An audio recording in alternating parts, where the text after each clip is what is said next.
Hi, PNW Key Clubbers. Welcome to the Running for Higher Office webinar and holiday social. My name is Jessica Lober, and I'm currently serving as your district editor. Sorry about that. Oh, over. Hello. My name is Alice Lee, and I currently serve as your district secretary. Hi, Key Clubbers. My name is Tara Mayapin, and I'm currently serving as your district treasurer. Greetings, PNW Key Clubbers. My name is Kalia Thornton, and I am currently serving as your district governor. Now that you've had a chance to meet your executive committee for the 2020-2021 service year, I will be moving on to the agenda for the evening once we have the slides pulled up, so please give us one moment. Tonight, we will cover all of the individual leadership roles that PNW Key Club has to offer on the district board, including the office of Lieutenant Governor, the positions on the executive committee, and the duties they entail. We will also review the international board and the process of seeking higher office at district convention. Please stay until the very end, as there will be an opportunity to ask questions. But before we jump into the logistics of the running for higher office, we will have a special animal guest join us from the Woodland Park Zoo, as well as a time to compete in trivia. Make sure to prepare your device and be ready to input the Kahoot code when the time comes. As a friendly reminder, the top 3 winners of the Kahoot will each receive a $5 Starbucks gift card. And now with that, give us one moment while we prepare the special animal guest from the Woodland Park Zoo. Can you guys all hear me? Let's see if I can. Yes, welcome.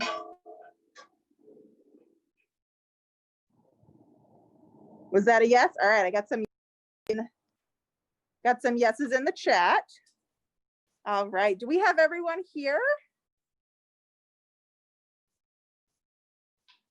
All right, so since we have a large group here, if you guys have any questions whatsoever, I'm gonna ask that you guys pop them in the chat, and I will monitor that chat and see what questions we have and see if we can answer some of those questions for you guys. But thank you for having us and inviting us to your Zoom meeting. My name is Elise. I'm also joined here by another one of our Woodland Park Zookeepers, Susie. And we have a very special guest that we are going to introduce you to today. So, just wanted to make sure we are good to get started. I cannot hear anyone else at the moment. Yes. Okay, perfect. All right, so I'm gonna go ahead and swap my camera here.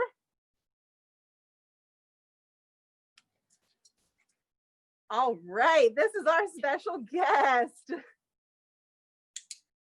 this is Hudson. As some of you have already guessed, he is an Arctic fox. So Hudson is about 5 years old.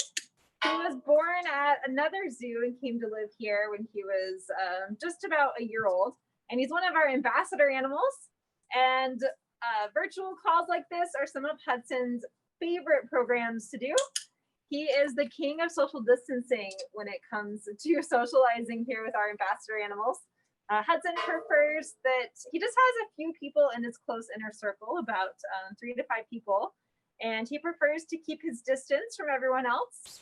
So he doesn't love doing some of our more crowded programs, which we have animals that do. He prefers to do these socially distanced programs. But it is great for him and great for you because you can really get up close to him in ways that we wouldn't be able to in person. Now Hudson's doing a few different behaviors here. Most of these that he's working on are just patience behaviors. So sitting really still. I can ask him to look at the camera or to boop his nose to the camera. And those are all just behaviors that he has to really try hard to sit still. He's a really active guy, as you can see. So he's really working hard, even though it doesn't seem like he's doing a whole lot right now. So I'm gonna ask him to boop his nose again. All right. And you might hear my clicker in the background. I don't know if anyone has used a clicker to train a cat or a dog at home, but it's pretty simple. The idea is that the click means good job, you've done what I've asked you to do, and food is on its way.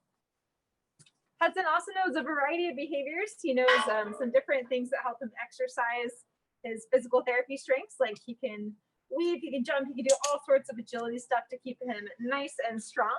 Even though he's a young fox now, we know that foxes, as they age, they tend to get arthritis, similar to dogs. So he's trained for a whole bunch of behaviors to keep him agile and strong for a long time.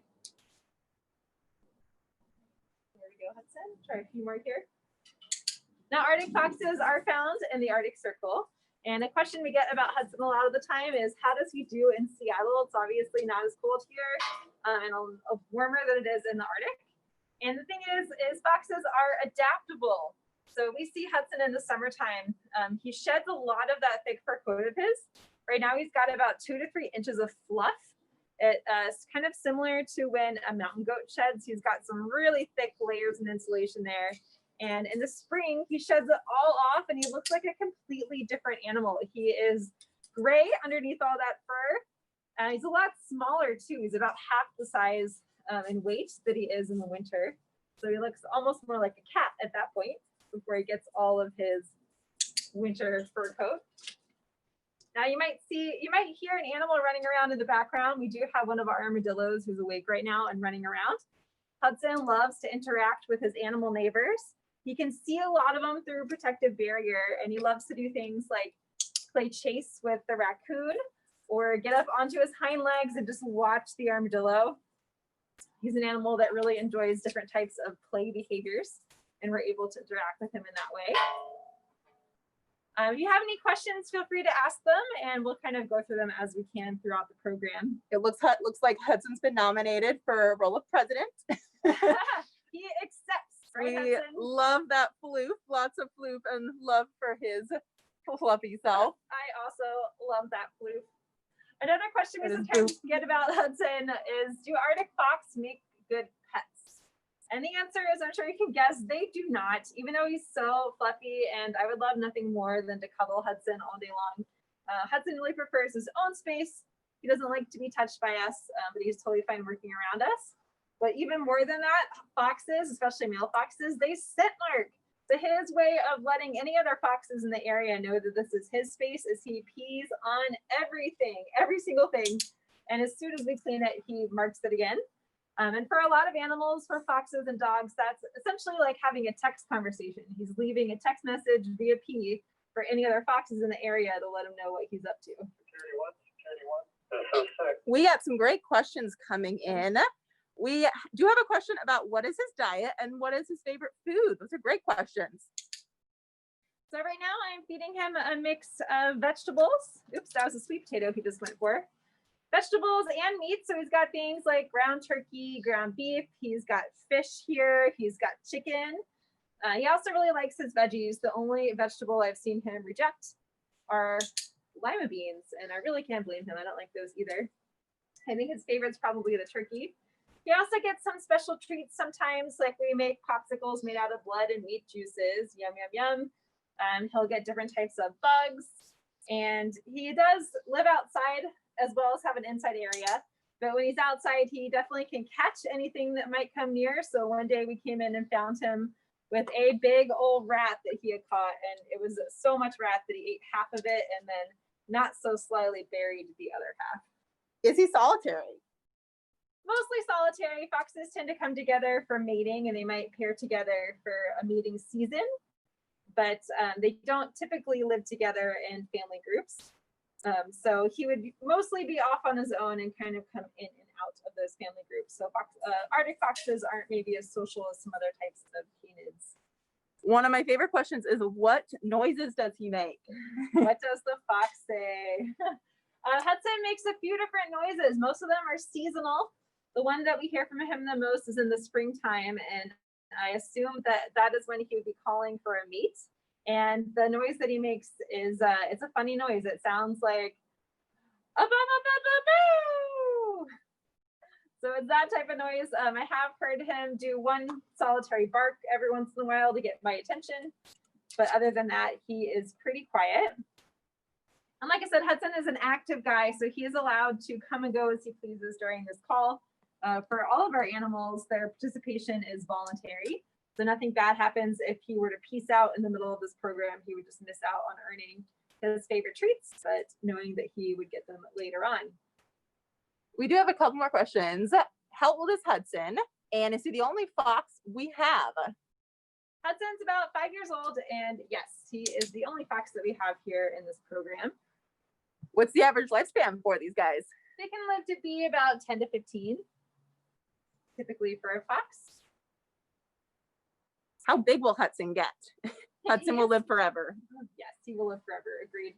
Hudson is full grown, so right now he weighs about 10 to 11 pounds, and that is a little bit on the small side for an Arctic fox. He's kind of a runt compared to some of his other litter mates, but that's as big as he'll get. And in the summer, he only weighs about 8 or 9 pounds, and he actually weighs the same as our armadillo in the summertime. Okay, another question. What animals is Hudson afraid of or scared of? What is he scared of? I don't know. It's hard to tell with Hudson because Hudson loves to play the game of chase and hide and seek. And so a lot of the times he acts like he is quote unquote scared or running away, but really he's just engaging in that play behavior. So I haven't seen him truly frightened of much. I think that he's a little shy around people and big machinery and heavy noises and things like that. Let's see, we sometimes walk our sheep through this area and he definitely does not know what to think about the sheep. Does Hudson have a favorite color? A favorite color? I'm gonna go with white. White's a good favorite White color to have. Yep. Although he is brown, like yeah. Susie mentioned in the Unless summer. he's gray or brown, whatever he currently is. Awesome questions, you guys. Are there any animals Hudson is friends with? So he is friends with Lucy the raccoon. And as I mentioned, he does have that protective barrier between him and the raccoon, just because we're not entirely sure what would happen if we put them together. But the two of them love to play together. So we see them chasing each other for hours sometimes. And Hudson's not allowed to play with stuffed animals because he tends to rip them up and eat the stuffing. But Lucy, his raccoon friend, she is allowed to have stuffed animals for enrichment. And I've seen her before basically waving the stuffed animal in his face. And he jumps up and tries to grab it, and then she runs away with it. So they really spend a lot of time entertaining each other, which is awesome. And Hudson, as I mentioned, he's a great trainee, so he does a lot of different behaviors. I'll see if we can get him to do a couple more. Sometimes it could be hard to capture the movement with the camera, but we'll at least show off a few of them over here. Hudson. So this is just one of his exercise yards that he has access to outdoors. Let's see if he wants to show off some behaviors. Hudson, Jake.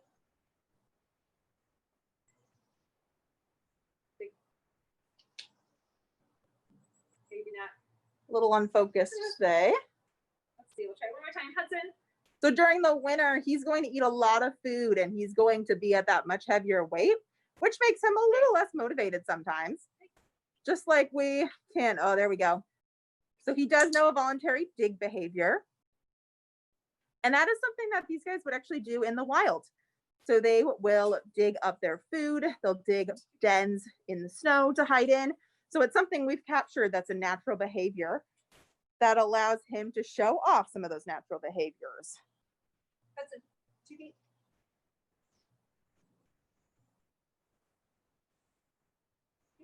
Is there a reason Hudson's not in the wild? Hudson was born at another zoo. So he was not taken out of the wild, but he was born in captivity. So we do not re-release animals into the wild that have been born in human care. So Hudson himself would not be an animal that would go back into the wild, but he does get to be an ambassador for all of his wild counterparts. So people get the chance to see Arctic foxes like him up close. And also the zoo is able to participate in a lot of projects, a lot of local conservation projects that benefit his wild counterparts and the other species in that Arctic ecosystem too. So I see there's a question, can he do tricks? So he's not doing tricks, but he is doing behaviors. So we do train these natural behaviors that bring out those behaviors that he would do in the wild. So we aren't going to train him to do fancy tricks, but we want, like Susie was talking about, we want to bring out that physical therapy behavior, those behaviors that engage him mentally and physically. Good question. Let's see. We've got in the wild, what would they eat? So in the wild, they're going to eat very similar things. He is a carnivore, but he's also capable of eating vegetables as well. But in the wild, their diet's primarily going to consist of meat items. So small voles, small rats, things like that they can find. Maybe if he was really lucky, he would catch a snowshoe hare. Yeah. So they are pretty capable hunters out there in the wild. All right, let's see. Do we have any other? Did Hudson vote in the election? He voted for himself. Yes. President Hudson. Hudson's a one-man show. Very true. Does he have toys? He does have some toys. Yeah, he does have some toys that he gets as well. He really likes the extreme Kong toys. So they're the Kong toys that are made for animals that are chewers, basically. So those are the ones that he gets. He also loves to shred paper products. And he's allowed to play with rope toys and stuff like that under supervision. But he also is really good at eating things. And so we have to make sure he doesn't eat his toys. But he loves to shred things and play with them. Really good question. Are Arctic foxes colorblind like dogs? I would assume their vision is similar to dogs. I'm not sure specifically for Arctic foxes. And dogs, I believe, too, they just have less color vision. So they're definitely, their main thing is the black and white vision. Well, we want to thank you guys for having Hudson here. We'll see if he comes back out one more time to make an appearance. He may be saying he's finished, but we'll see. No. But we hope you guys enjoyed meeting Hudson and learning a little bit more about these guys. Let's see if we can get, there we go. There we go. You all probably know how to work this gimbal better than we do, but it's always a fun time. Thanks everyone for your great questions, and we are so glad we got to be a part of your party today. We're here at the zoo anytime you guys would like to come visit, but thank you so much. Have a great day. Thank you. Happy holidays. You too. Thank you so much, Woodland Park Zoo, for joining us at tonight's webinar and holiday social. We'll now be moving on to trivia time. All right, so please get out your devices, visit the website kahoot.it or use the mobile app and input the code displayed on the screen. Keep in mind that the top 3 winners will each receive a $5 Starbucks gift card. So with that, please feel free to join the Kahoot.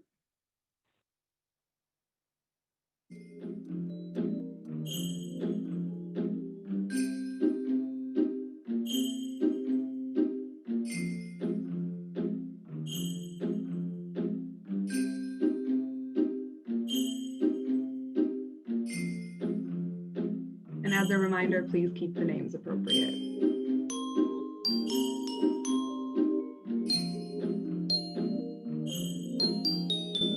We just talk about how nice this holiday themed Kahoot music is. It was a jam before, but it's much of it more of a jam now.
All right, I'm gonna give it a couple more seconds and then we'll get started.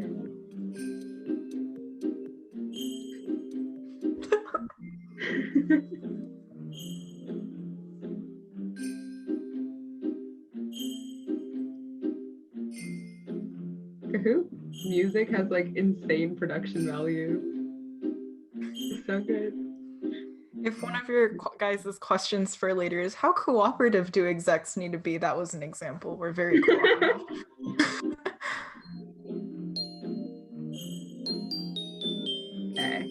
give it like 10 more seconds, so type in the code if you haven't already.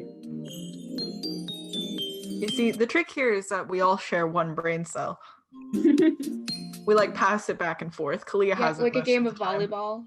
Yeah, Kalia has it most of the time.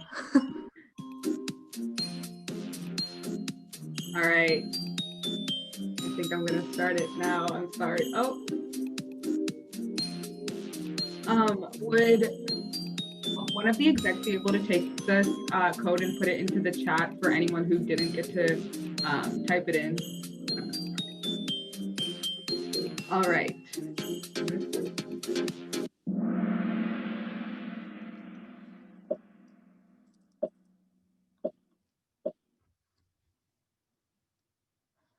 Which of these animals has the longest lifespan?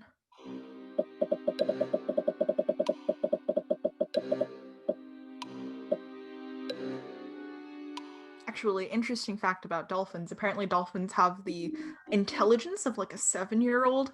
And I remember when I was like 6 or 7, I was very into dolphins, and my parents, we were like watching dolphin documentaries, and my parents were like, that dolphin is probably smarter than you.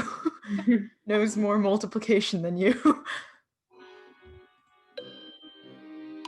Getting straight roasted by your parents at 7 years old. Indeed. That's like creepy music. In fact, giant tortoises have the longest lifespan out of all of these 4 animals. They can live up to like for like hundreds of years, right? Yeah, I think it's around 140. Yeah. That's why Master Oogway has like so much I don't know what to say, like chi. Oh, Alyssa. Ooh, kind of flexing. Which of these is the only mammal capable of true flight? True flight.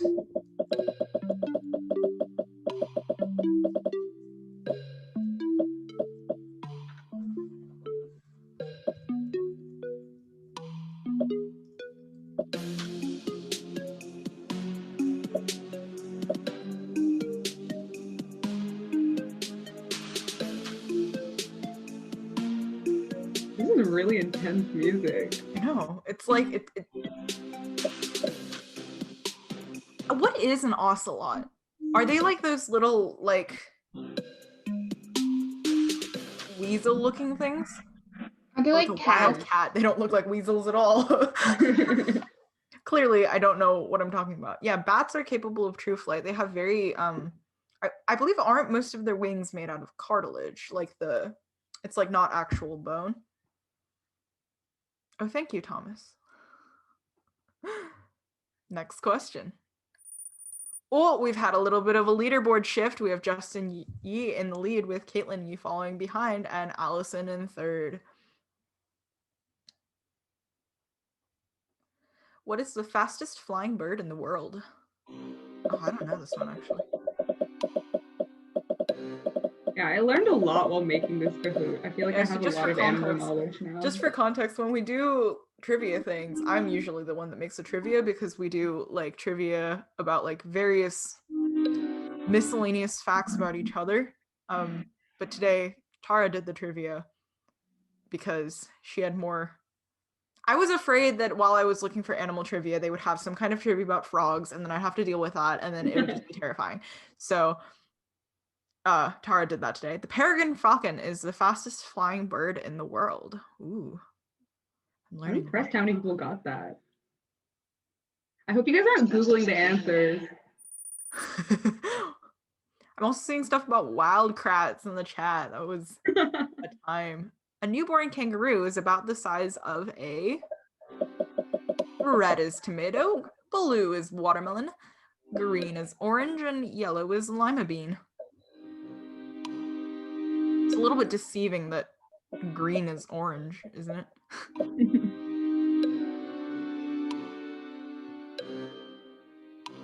Actually, have you guys seen that video on Instagram of like the kangaroo standing on his tail? It's slightly horrifying. It's like, you know how like phones have those kickstands and the kangaroo was like... Yeah, I think Sarah knows what I'm talking about. Kangaroos, newborn, are about the size of a lima bean. Oh, wow, really? But kangaroos are like Apparently. Isn't that like so weird to think about? This big? And then they're like huge. Anyways. We've had another leaderboard shift with Lydia in the lead and Angela B following close behind with Alicia Napier in third. What is the smallest mammal in the world? I'm practicing my radio voice, can you tell?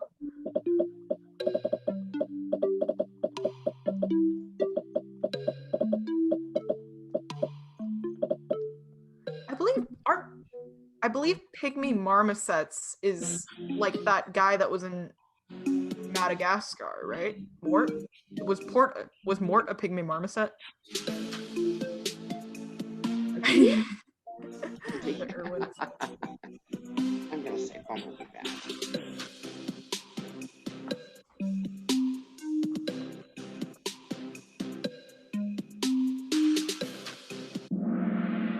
The bumblebee bat is the smallest mammal in the world. Interesting.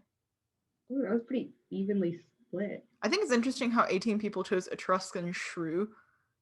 What is an Etruscan shrew? And Lydia is maintaining her place in first. And Stella Lee is the highest climber, up 18 places. Congratulations. How far away can a wolf smell its prey?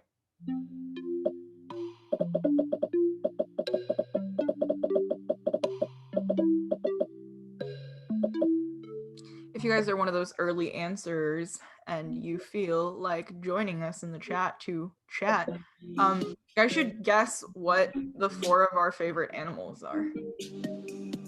Because we have an interesting variety.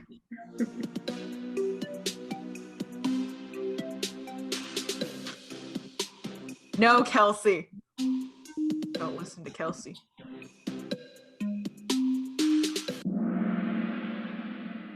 Nearly 2 miles. Wow. Wow. Impressive. Now, the first thought I had now was that it's a good thing that wolves don't get like anywhere near high school. They'd have like nasal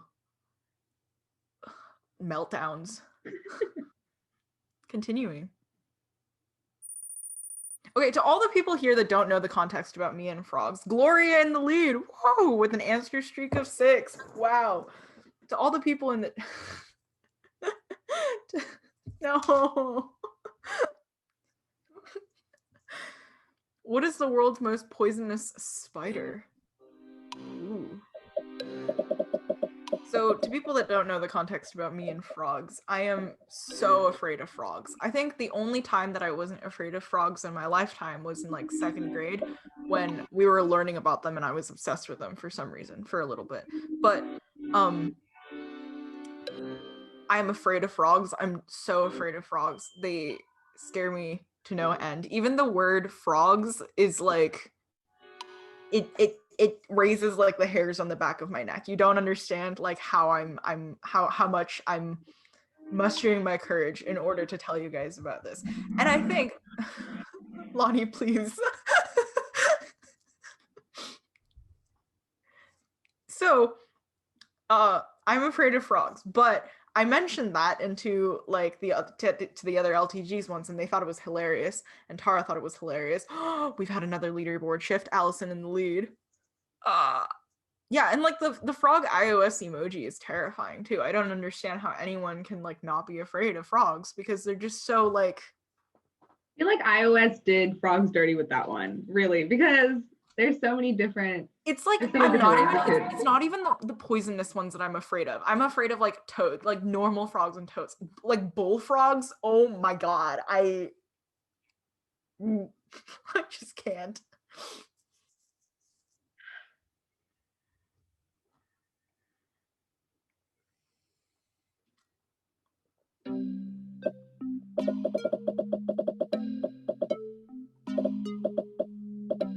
I feel like I knew the answer to this one, but now I don't.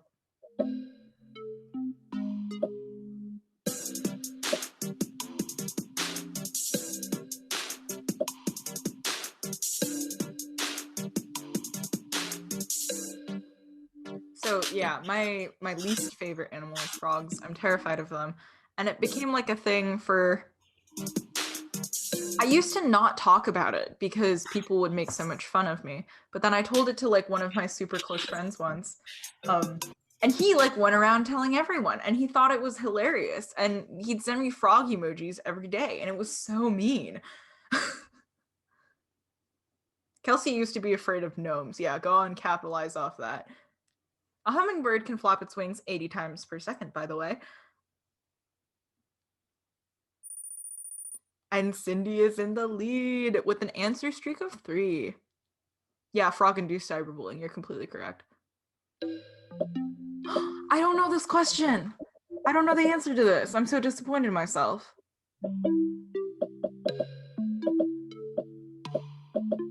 Okay, I'm gonna guess in my brain, and I'll tell you if it's right.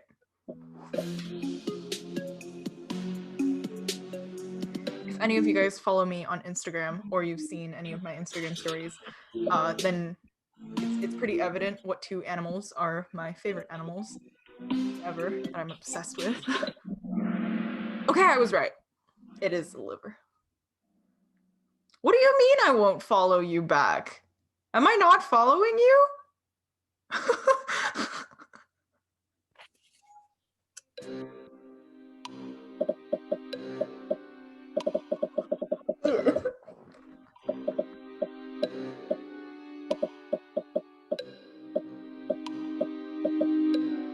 Okay, Siva, you're right. I'm sorry.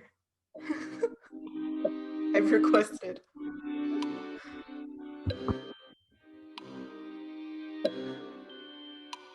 I don't know if my opinion matters, but I'm gonna guess the Alps or the Andes. Oh, I was wrong. Cindy is still in the lead. What is the largest lizard in the world?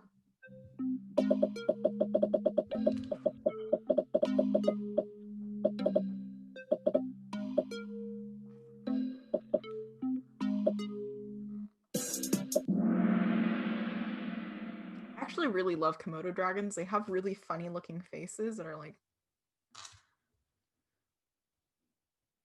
Are crocodiles considered a lizard, or are they like their own thing?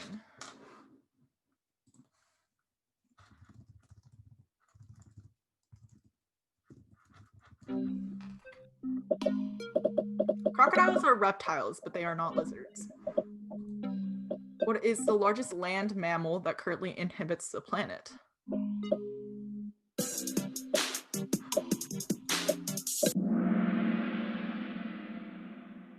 What are the 20 people that voted blue whale for land mammal? Okay, I'm usually not this judgmental about cahoots because I possess half a brain cell as well, but are you kidding me?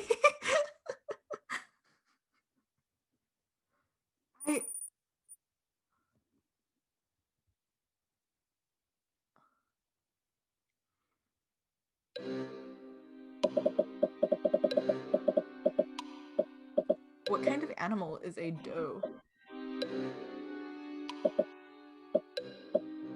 I'll give you a hint. Doe, a deer, a female deer. A doe is a deer. Cindy is still in the lead. What is the only animal to sleep on its back? Read this one carefully, because...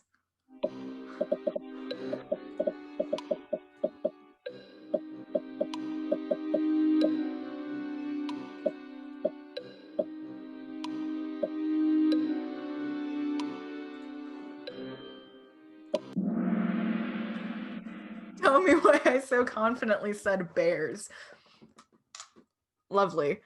I think bears are like the kind of animal that is just made to tempt people. Like they look so humanoid, but also not humans. And they look so like big and fuzzy and cuddly and soft. And they have like those circular ears and it's adorable, but you're not supposed to hug them.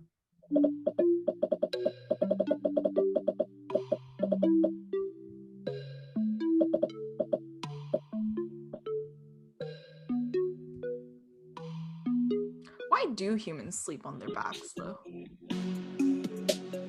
it just because it's like the largest surface area?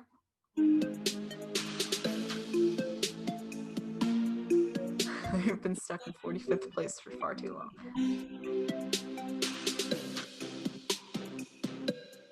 Oh yeah, humans do have long spines. I was talking the other day about how like humans are just really not meant to be, like evolution hasn't done us very well.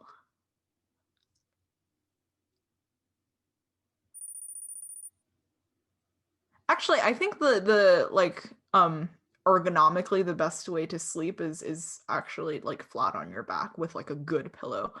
Sleep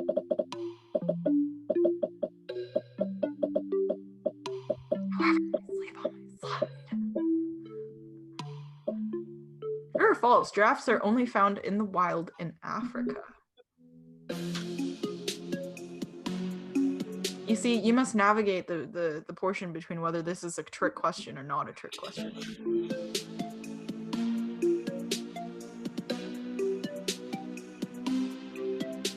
I'm a little bit disappointed that there haven't been any facts about mooses yet. Come on, we live in the Pacific Northwest.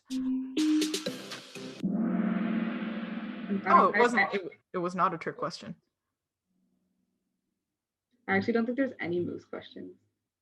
Tara! I betrayed you all. I'm so sorry. Do you have any questions? You should have done questions about like our divisional animals.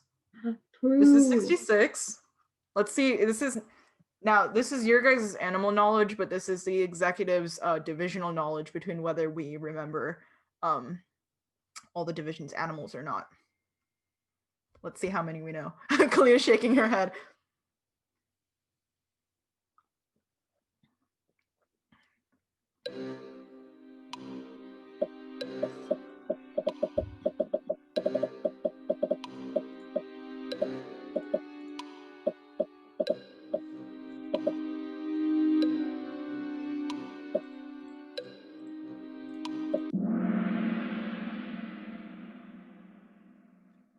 Division 54, llamas? I have to know because Jess is from 54. Cindy is still in the lead. Ooh, she's got her feet down. Which animals have learned to use things like drain pipes to amplify their calls to others? Oh my god, I just imagined frogs like using drain pipes to like scream. That's horrifying. Actually, funny thing, I live on like a hill by... Really?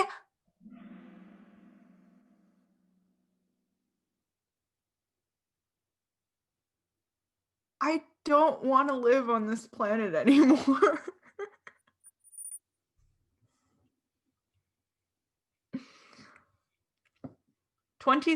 Was 27 toucans? Which animals can detect cancerous tumors as well as or better than a physician can? And I think I've read about this before. Let me guess, do they go woof?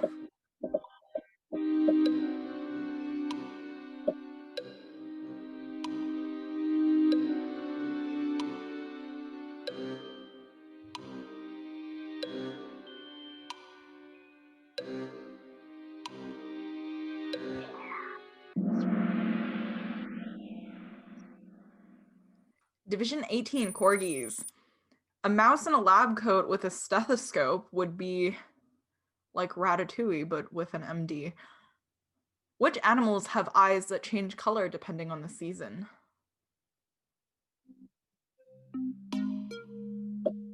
I think I know this one too. Is it reindeer? Division 8. That was like the super weird one. There was one that was like superheroes or something, and I feel like it was 58. That's 48. That's 48? I thought you guys were stars. No. It's superheroes? Okay. What was 58 that's Steve, right? Oh, koalas. Not weird at all. I just didn't know. Okay, 32. 38. Oh, 38 is stars.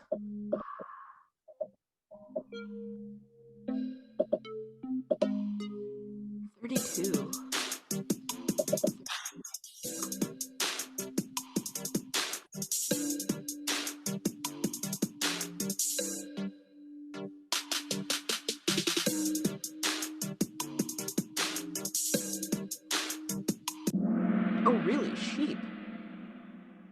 Interesting. I guess like the wolf in the sheep pen thing doesn't really apply then, does it?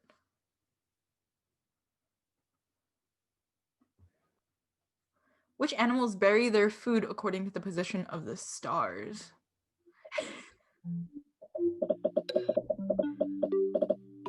Let me give you guys a trick question. What's 65's mascot animal?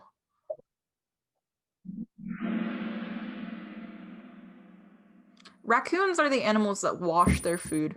What do you mean there is no 65? I'm from 65. I just don't exist.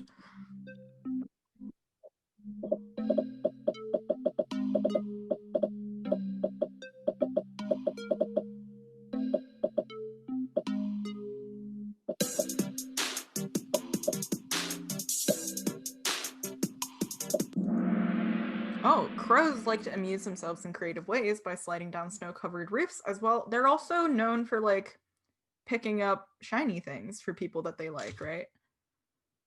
Cindy is still in first. Her animal knowledge is just unparalleled.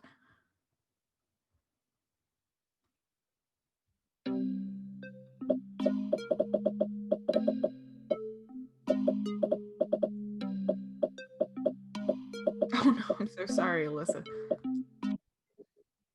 Actually, funny thing, I used to think it was pretty unusual to be afraid of birds, but I'm afraid of birds and my dad is afraid of birds. And if any of you guys are from Division 66, Darla is also afraid of birds. So I guess it's a pretty normal thing to be afraid of birds. I think they have like malicious looks in their eyes, like all of them. Gather in groups to grieve and even create makeshift burials. I feel like this was mice.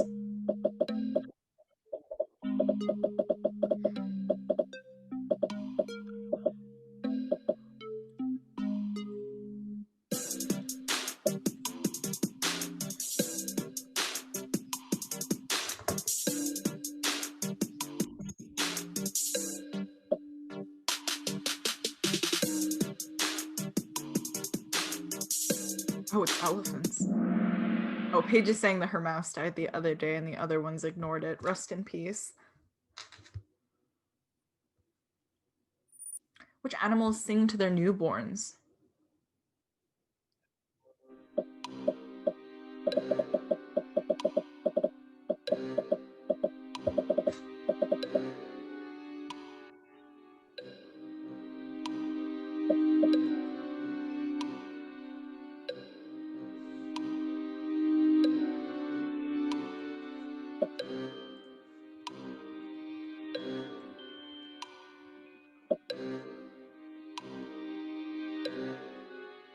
Pigs sing to their newborns. Did you also know that pigs have like a very similar genetic makeup to humans? So a lot of the times they do organ testing and stuff like that on pigs.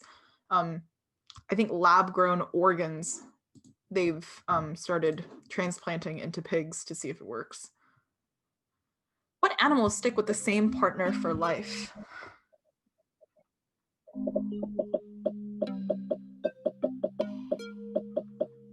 I believe this one is whales, but I feel like I could be wrong.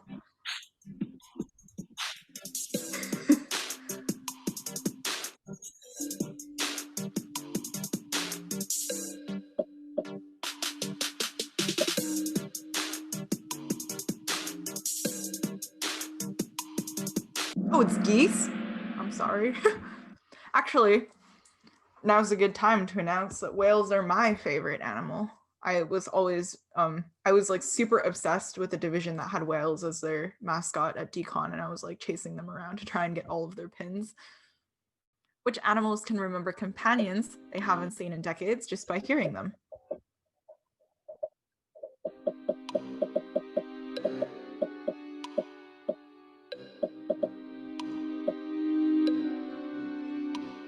Actually, at Jess, I'm actually really not an animal person.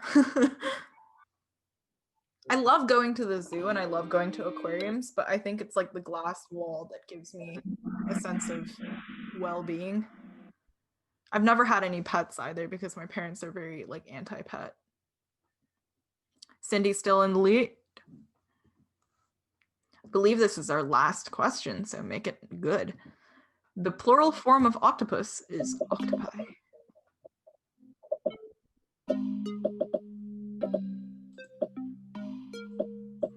Funny interesting fact about the comment that Jess has left in the chat, snakes actually don't have ears.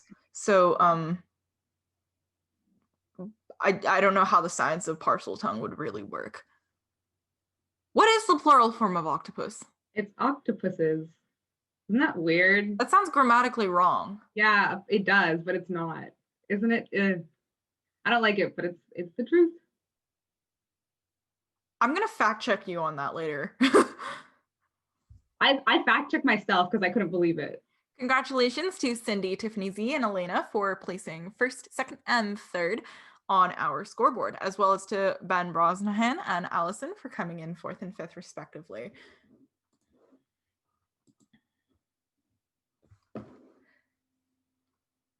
As we're pulling up to the slides, congratulations to the Kahoot winners for putting their animal knowledge to good use and each earning a $5 Starbucks gift card. If you're a Kahoot winner on the top 3 leaderboard, please email District Governor Kalia Thornton at governor@pnwkeyclub.org to retrieve your prize. One of the executive committee members will also put Kalia's email in the chat. I believe Jess is doing that. And oh, Kalia did that. For the following segment of the webinar, we will highlight the duties, expectations, and responsibilities of a lieutenant governor. The primary role of a lieutenant governor is to serve as a liaison between the district and the club level. While each division is different in terms of membership and demographics and number of clubs, the responsibilities of a lieutenant governor are the same regardless of the division that they serve. A strong candidate for lieutenant governor will be prepared to work with clubs in their division to make a noticeable impact in their community. They should be ready to analyze the way each club in their division functions to help identify resources that may assist them. Lieutenant governors represent their division, motivate club officers to excel in their positions, and organize various educational and service-related opportunities for their club. The responsibilities of a lieutenant governor can be split into 2 parts, divisional and district responsibilities.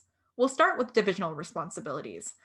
As a lieutenant governor, you will be responsible for serving a set of clubs in your division. Divisions can have between 2 and 14 clubs. However, most divisions typically have 6 to 9 clubs. As stated previously, your primary responsibility is to be administratively supportive and grow the clubs in your division. This will include, but is not limited to, President's Council meetings, club visits, and regular communication with your officers.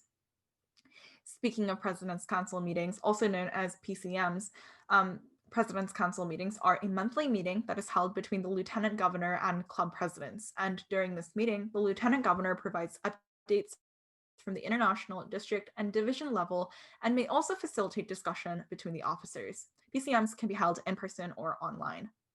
Additionally, lieutenant governors must visit each club twice during their term, with their first round being completed by June 30th. As such, it is crucial that you have a schedule that allows you to complete visits, some of which could be during the school day, and have a means of transportation to get to these clubs. Lieutenant governors are also responsible for holding 3 divisional events during their term. The first is their officer training conference, which should be held in the spring or early fall. Next is the Lieutenant Governor Election Rally for your successor. This must be held by January 16th, 2022. And lastly would be a Divisional Council meeting, also known as a DCM. A DCM is a meeting with the officers and members of your division to perform an act of service and/or discuss official business related to Key Club. Examples of DCMs include a park cleanup, District Project 101, or etc. Please note that you're only required to hold 1 DCM during your term. However, some lieutenant governors decide to hold them on a more regular basis. Nonetheless, DCMs do not satisfy the monthly PCM requirement. A lieutenant governor must also work closely with the Kiwanis family, which includes visiting all Kiwanis clubs in your division at least once and making an effort to attend all Kiwanis Divisional Council meetings. If you're interested in learning more about the Kiwanis family, you can visit the PNW Key Club website to read more. Lastly, you will be responsible for achieving full and timely dues collection of both district and international dues for all clubs in your division.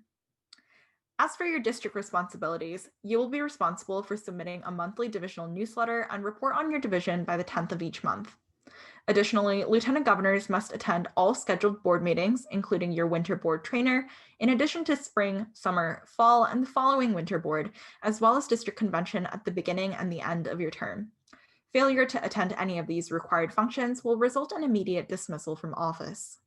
Therefore, if you already know you have a scheduling conflict with any of the required meeting dates in the lieutenant governor candidate packet, you should not be running for lieutenant governor. Lastly, you will be assigned to do one district committee. District committees are the main way that we complete work as a district and advance towards completing our strategic plan. Typically, each committee meets 1 to 2 times a month, and you may have to complete work between meetings. This year, our standing committees include District Convention, District Project, Kiwanis Family Relations, Membership Growth and Reactivation, the Pacific Northwest Opportunities Fund, and Webmaster. However, the standing committees next year may defer depending on the appointments made by our next district governor. Students who are successful in the role of lieutenant governor often share a few key characteristics.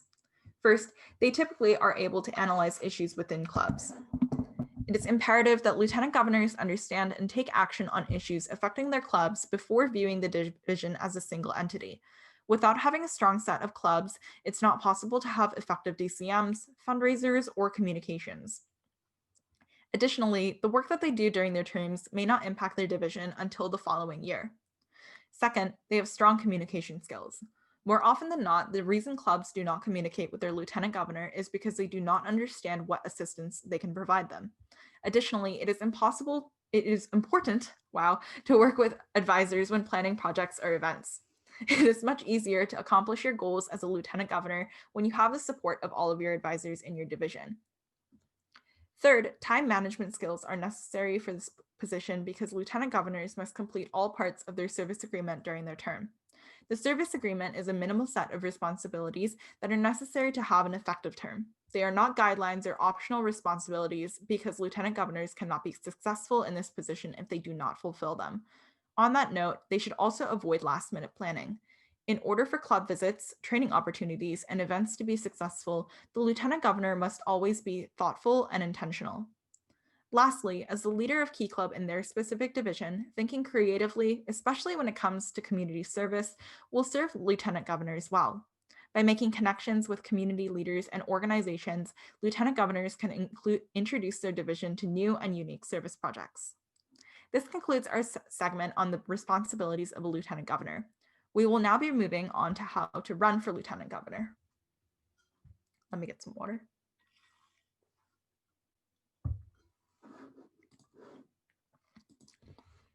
Similar to running for a district executive or international board position, the only requirement to run for lieutenant governor is that you must be a dues paid member in good standing for a club within your division.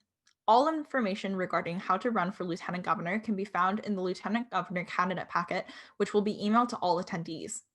Please note that divisional election rallies are held on different dates, but all must be held prior to January 17th, 2021. All election rallies will be held virtually this year, primarily through Zoom. Candidates must be present at least 20 minutes prior to the start of the election rally. At this time, you must have the lieutenant governor service agreement and candidacy forms submitted to your lieutenant governor via email. Both of these forms are included in the lieutenant governor candidate packet, which can be scanned or photocopied.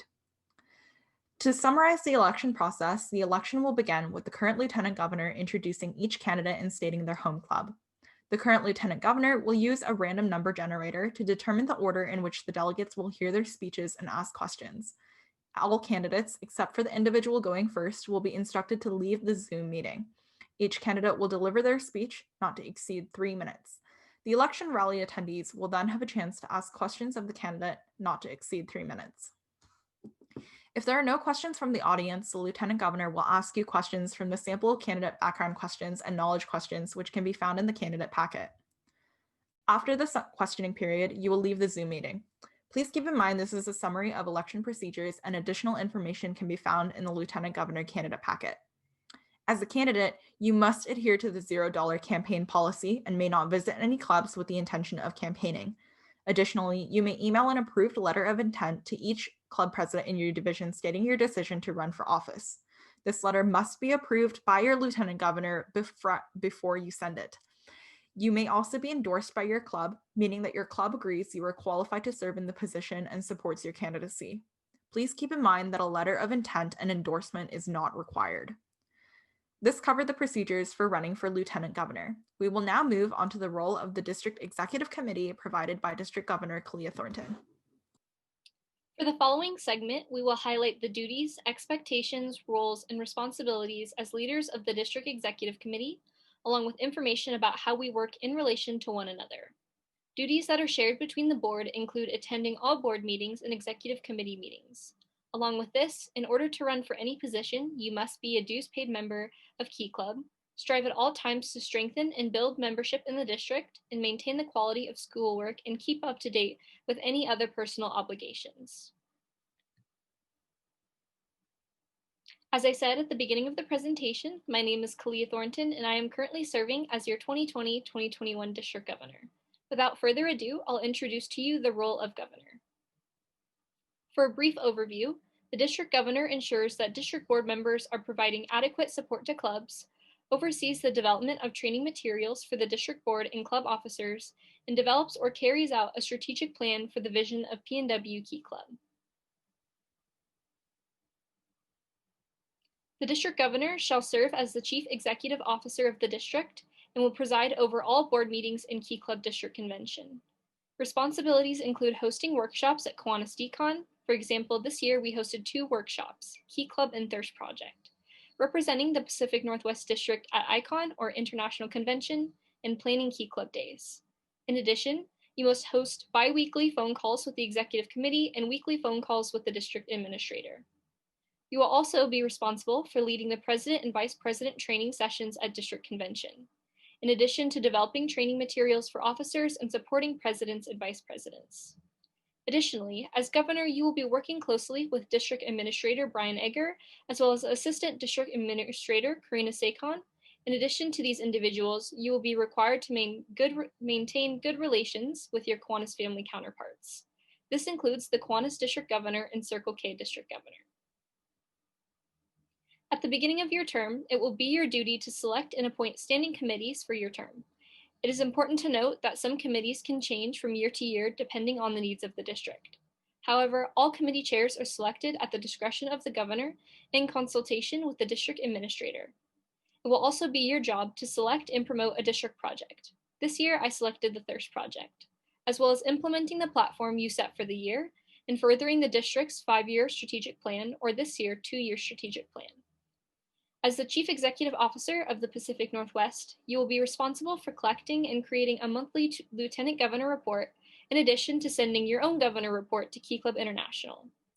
And with Key Club International, you will work closely with the International Trustee to communicate the desires and needs of the district, as well as represent the PNW District on the International Council.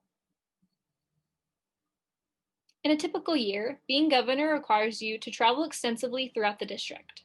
While I was not able to travel extensively due to the pandemic, you will attend a variety of events at the beginning of your term, throughout the summer, during the school year, and even after your term. Please note that in some months you will be required to travel 2 out of 4 weekends. These trips include official visits in which you visit different divisions to assist and train officers, international training conferences, board meeting, and more. Lastly, you will need to push the district to reach its full potential. Please keep in mind that you will have the weight of the district on your shoulders. It will be challenging and time-consuming, but I assure you it's worth in all the terms of what you learn about yourself and the organizations that we serve. I've communicated the main points of this position, but please keep in mind that there are many other duties and responsibilities that come along with serving as governor. While there's no specific skill set that guarantees success in the position of district governor, there are a few pieces of advice that I want to give those who are interested in running for this position. Although you may want to accomplish as much as you can during your term, it is important to understand how to prioritize the tasks at hand. You'll become stretched too thin between the various responsibilities if you try to complete them all simultaneously, so the ability to prioritize is essential. Additionally, it can be very difficult to complete work during important events such as board meetings and Key Club days, so plan to do most of your work on the weekdays. District governors spend a great deal of time sending emails and presenting information to others, so it is necessary that a governor has a strong command of grammar, vocabulary, and vocal projection. One of the main other responsibilities of the district governor is to provide feedback and address deficiencies that may be impacting the quality of the district board's performance. Lieutenant governors may need help staying on track with their duties, organizing meetings, or solving issues in their division. It's important that the governor is willing and able to address conflict and confront board members who may not be meeting the expectations. You should be prepared to adapt as an individual, but also adapt materials, resources, and operations to address existing issues within the district, Kiwanis family, and various parts of the Pacific Northwest. And on that note, you must be able to think analytically to determine how you can best address these issues. This includes looking at a cause and effect patterns to make a conclusion about the effectiveness of something currently happening or something you propose. We will now be moving on to the responsibilities of the district secretary, led by our current district secretary, Alice Lee. Hi guys, I'm back. I'm Alice Lee and I'm currently serving as your district secretary. As district secretary, you are the chief communicator to the district and serve as the sole executive committee member that must maintain consistent communication with all clubs throughout the district. As district secretary, you're given the opportunity to get to know the district and the people within it from a brand new standpoint. It's important to understand the vitality of this role and how it influences others. As district secretary, your specific duties include recording and maintaining official meeting minutes at all required district board meetings, which are to be published within 15 days of the meeting. If you're unfamiliar with what the district board meeting minutes are, please refer to the PNW Key Club website. Additionally, you are the primary support mechanism for all club secretaries. That means you will train club secretaries at district convention, release various resources to support them during their terms, as well as collect, read, and respond to monthly secretary reports. Your relationship with club secretaries is what makes the position of district secretary unique, and thus you serve as the direct link between the district and club levels. You will also need to develop and publish the district directory, which contains contact information of all club officers in the district by August 31st. Like the rest of the executive officers, you will be responsible for creating monthly newsletters, which are distributed to the district board, as well as contributing to the quarterly district publication, The Espresso. You will administer the district's Google groups, updating each officer group regularly, and oversee the use of each group by committee chairs, lieutenant governors, and/or executive committee members. Promotional materials and resources distributed through these Google groups will also be under your responsibility. Additionally, the district secretary is responsible for maintaining the district calendars and organizing event scheduling. This is particularly important in the midst of a virtual environment and is a new responsibility that occurred primarily during this pandemic. You will be assigned committees to work with and assist throughout the year. In addition, you will create an annual report that summarizes the work of each PNW district committee at the end of your term. If necessary, all members of the executive committee are subject to being assigned to serve as executive liaisons to vacant divisions. One other important aspect to keep in mind is that you will work closely with the rest of the executive officers, especially with the district governor. You may oversee meetings or fulfill other obligations in the absence of the governor. The following 4 skill sets are necessary to successfully fulfill your term as district secretary. Firstly, organization. The role of district secretary is given several projects at once with varying deadlines that must be managed effectively. Additionally, as a center of communication, it's likely that you will have to manage and keep track of several projects, deadlines, and details in order to support the executive committee or district board. Communication.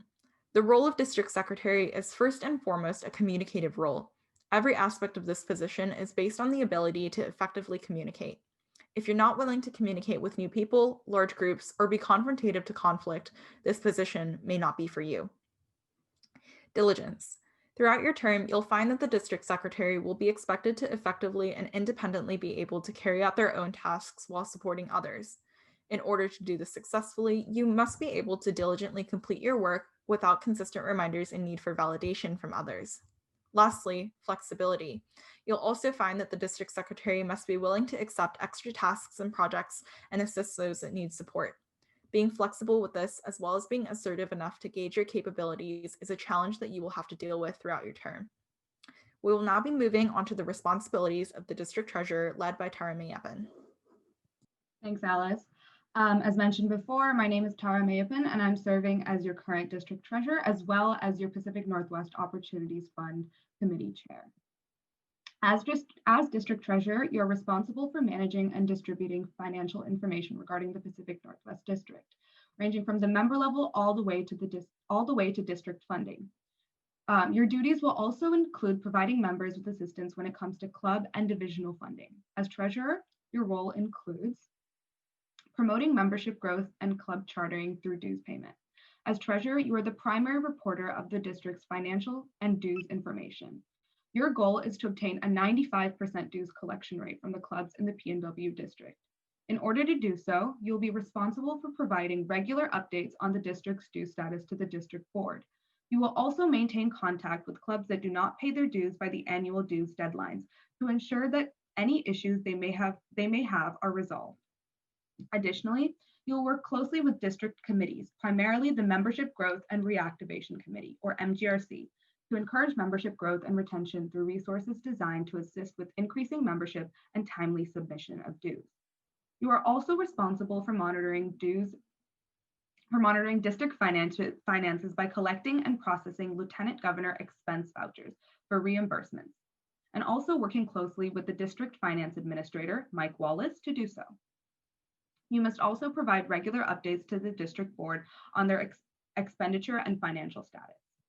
Additionally, you must also train and support club treasurers. This will be done through email newsletters where you can provide club treasurers with helpful resources and district updates. You can also utilize presentations, social media posts, and district publications to share important information with club treasurers. You are also responsible for leading the Treasurers Workshop at DCON 2022, where you will train incoming club treasurers for the upcoming service year. As Alice mentioned earlier, you are also responsible for providing consistent updates to vacant divisions, which are divisions without a lieutenant governor if you are assigned to one. As mentioned previously, you must provide timely updates to the district board every month.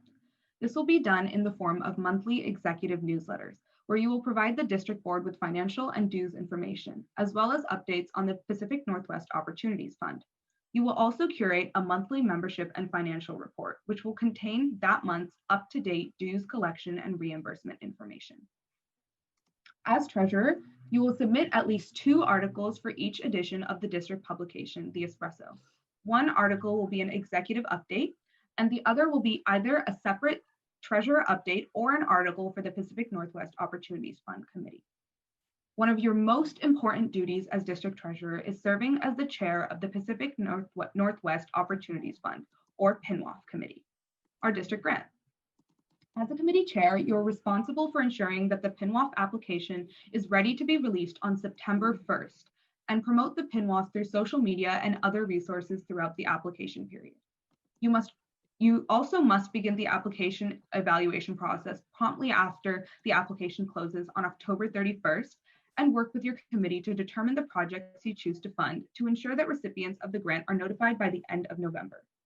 After the application period, you will continue to work with your committee to create reports and resources for the PNWOF. You will also serve actively as an executive liaison on any other committees as assigned. In order to serve as an efficient and strong district treasurer, there are some skills that are important that you have. Firstly, organization has a vital role in that of a district treasurer. You will be tasked with many duties that involve organizing numbers and other information in order to present them to the district board and members. So it is important that you know how to organize and manage such information beforehand. Planning is also an important part of organization that will assist you in keeping track of your goals and duties throughout the service year. This will help you more efficiently fulfill your role and respond to any unexpected problems or challenges you may encounter during the year. The service year also goes by very quickly, so effective time management will help you reach your goals as a treasurer. Because September is not only the start of due season, but also when the PNWOF application opens, knowing how to effectively plan and allocate your time will ensure that you are not overwhelmed or not producing quality work. You are also tasked with sending out multiple monthly updates, so being able to plan out tasks will serve you well in your role. As treasurer, you will constantly be working with other people, whether that be the executive committee, the district board, the PNWOF committee, or club members. Communication is vital in this role to ensure that you are able to resolve conflict, listen to others, make compromises, and ultimately to be a strong leader. You must be willing to be assertive, have problem-solving skills, and have strong listening skills and be able to take input and feedback. Innovation within your position will create new opportunities for growth as treasurer. When developing new resources, sharing fundraising ideas, and coming up with promotional methods, critical thinking will assist you in being innovative and thinking outside of the box. It will also assist you with problem solving as you will be able to approach situations with an objective standpoint. With that being said, we will now be moving on to the responsibilities of the district editor, led by Jessica Lober. Hi, my name is Jessica Lober, and I'm your district editor. The responsibilities of district editor is managing the design of promotion materials for committees, such as the Thirst Project district merchandise or call to convention video, district level events, such as Key Club promotional material. Additionally, the editor is the primary owner of the social media accounts. This year in particular, we've been utilizing our online and social medias and gaining a larger engagement and presence than ever before. I've been utilizing our district Instagram, Facebook, YouTube, and a little bit of Twitter to announce important information on district updates to club members or to recognize extraordinary individuals or clubs. As editor, it is your duty to explore new editing and design techniques to further enhance the quality of promotional materials and by using visuals to help communications between district and club level. Furthermore, if you don't have any graphic design experience, don't fret. You have plenty of resources to use, and by taking initiative in going out and self-teaching, I promise you'll learn at all the relevant programs and tools such as Photoshop, Illustrator, Premiere Pro to successfully complete responsibilities as district editor. As editor, your role in the district is to communicate information from the district to club level and to ensure communications are timely and well written, free of mistakes, and follow the Key Club graphic standards. These communications take a variety of forms, the first being our district publication, The Espresso. Every year it has been published both online and in print, and articles are written by district board and club members, designed by myself. At the beginning of your term, you will set a publishing schedule and create article request emails for writers and photographers to be included in various issues. You also choose when you want to publish your 4 issues throughout your term to an extent. So you cannot publish your summer one in October, is what I mean by that. Communications also extend to lieutenant governors who create monthly divisional newsletters. It is the editor's job to oversee the timeliness and quality of these newsletters and making sure that they're turned in by the 10th of each month. During my term, I've implemented a group district board feedback email where I recognize my favorite newsletter of the month and provide next month's newsletter required sections. In my individual feedback email, depending on the quality of the newsletter, I'll write in further detail about the content I enjoyed and areas to improve for readability. It is also the editor's job to teach the incoming lieutenant governors how to make newsletters and how to use the software associated with sending newsletters out correctly each month, such as MailChimp and Google Groups. Ever so often, I will provide feedback to club editors when they reach out. During DCON, the district editor will lead the newsletter editor workshop. Some skills required for district editor are as follows. First and most importantly is to be dynamic. You must be flexible enough to change plans on a dime when needed. This year has been very unpredictable, to say the least, and throughout my term, I've been asked to make adjustments or changes to graphics a few hours before I post, which required flexibility. By being dynamic, I learned in this position you have to learn to compromise and work with other people's schedules, but at the same time prioritizing your own to accomplish a task.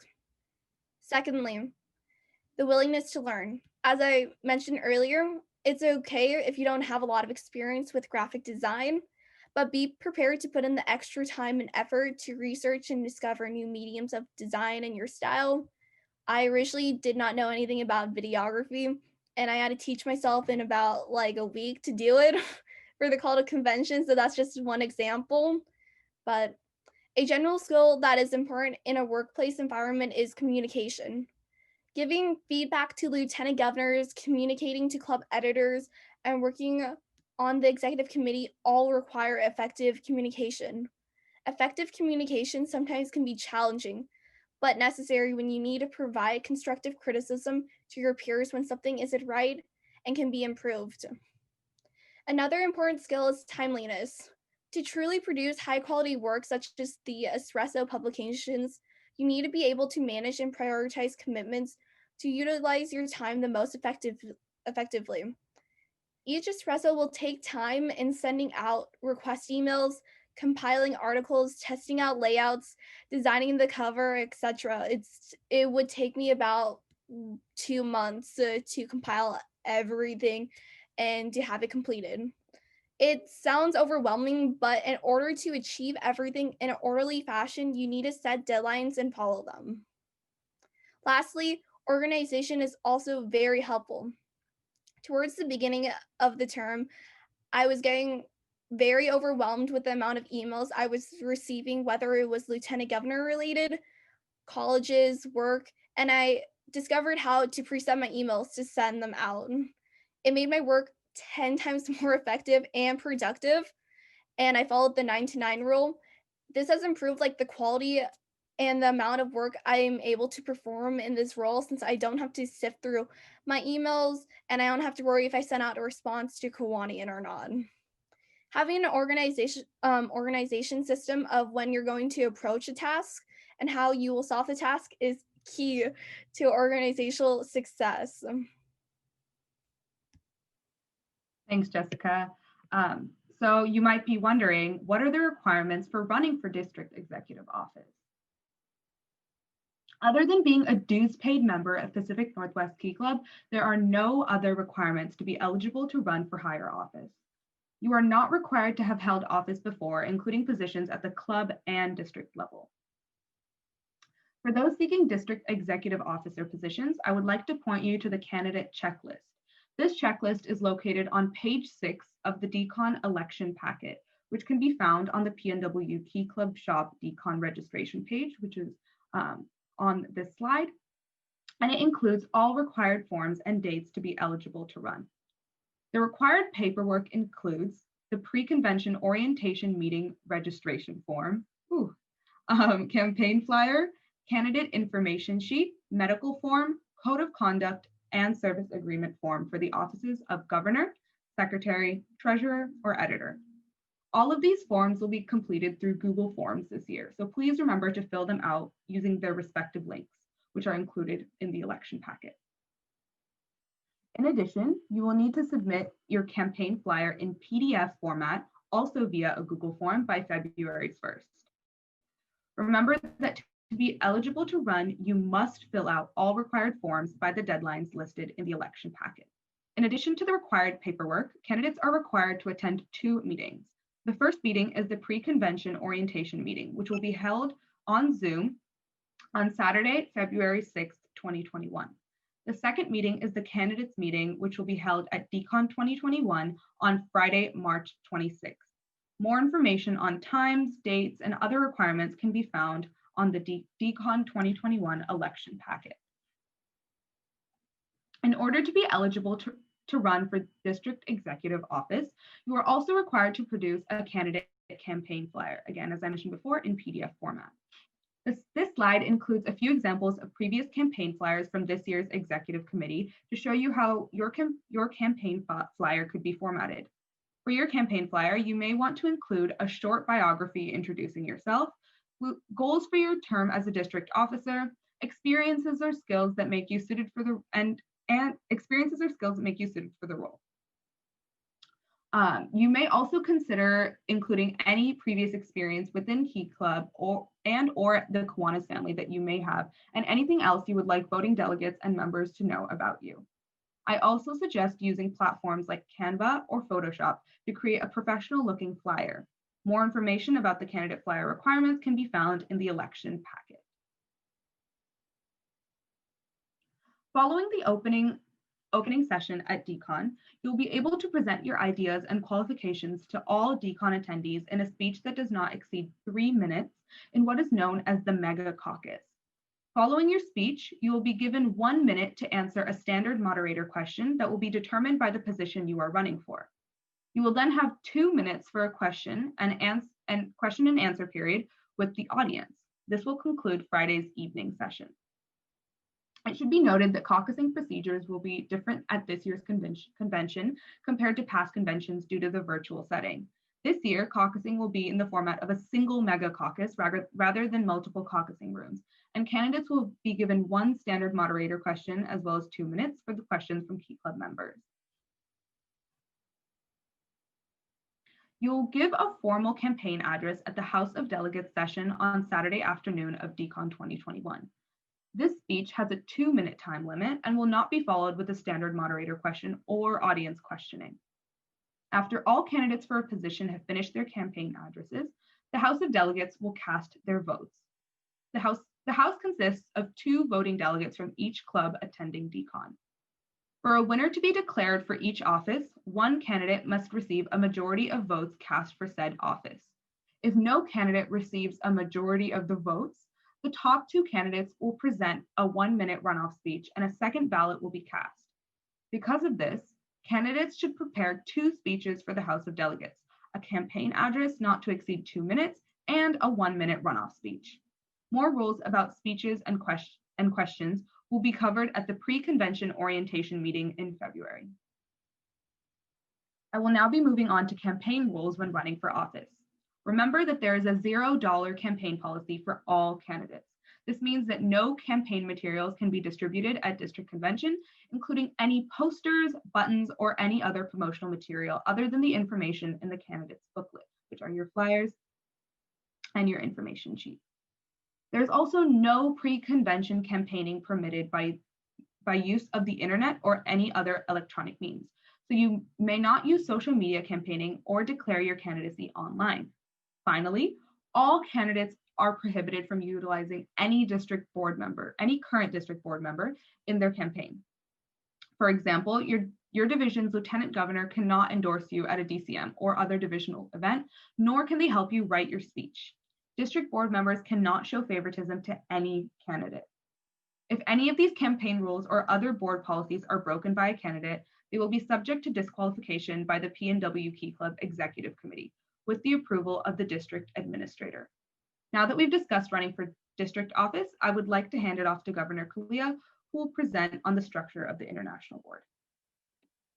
Thank you, Tara. I will now introduce you to the structure and the general responsibilities of the International Board positions. To run for international office, it is a 2-step process. First, you will go through the same process as all other candidates running for executive office. Though if endorsed at district convention, you will also need to go through the caucusing and House of Delegates procedures at international convention. Additionally, you will be allowed to campaign after the international candidates packet is released. This year, International Convention will be held in Orlando, Florida from July 7th through the 11th, 2021. International has slightly different rules as to how caucusing and House of Delegates is conducted. So if you plan on running, please make sure to read the candidate information on the Key Club website when it is available. The International Board is made up of a president, vice president, and 11 trustees. Each trustee is assigned 3 districts to serve as a liaison from the international to district level. In some ways, they act as lieutenant governors, communicating information from international to the district level as lieutenant governors would from the district to the club level. A maximum of 2 trustee candidates can be endorsed by a district, as well as 1 candidate for president and 1 candidate for vice president. Because our time is limited tonight, please reach out to me directly at governor@pnwkeyclub.org for more information about the roles of international president or vice president. On that note, let's discuss the duties of international trustee. As mentioned earlier, the job of the international trustee is to serve as a liaison to at least 2 assigned districts, though typically trustees have 3 assigned districts.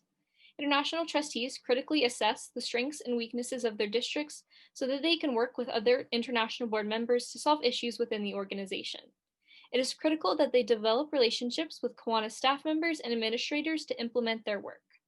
One unique part of the role is that their responsibilities are defined by a set of guidelines provided by each district governor and the international president.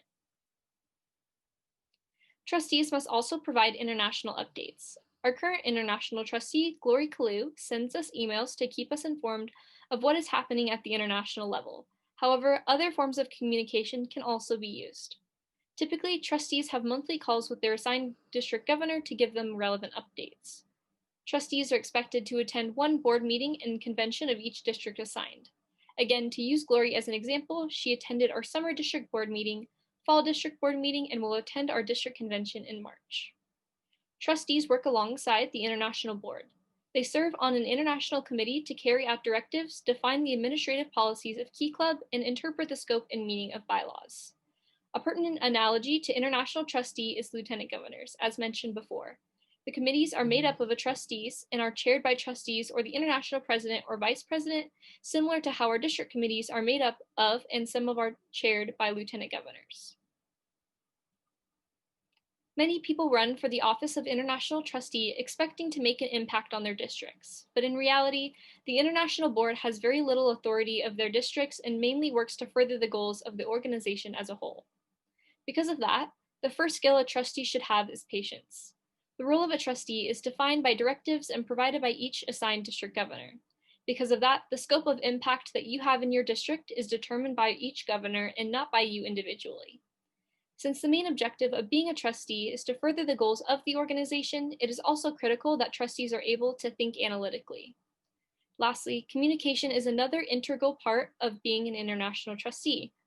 Not only should trustees have strong written and oral communication skills, they should also be willing and eager to work with other advisors.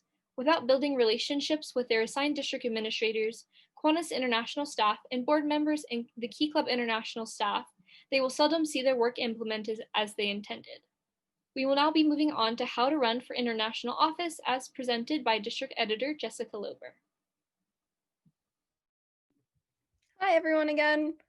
In terms of running for international office, you will find that most of the process you will go through is very similar to running for district executive office.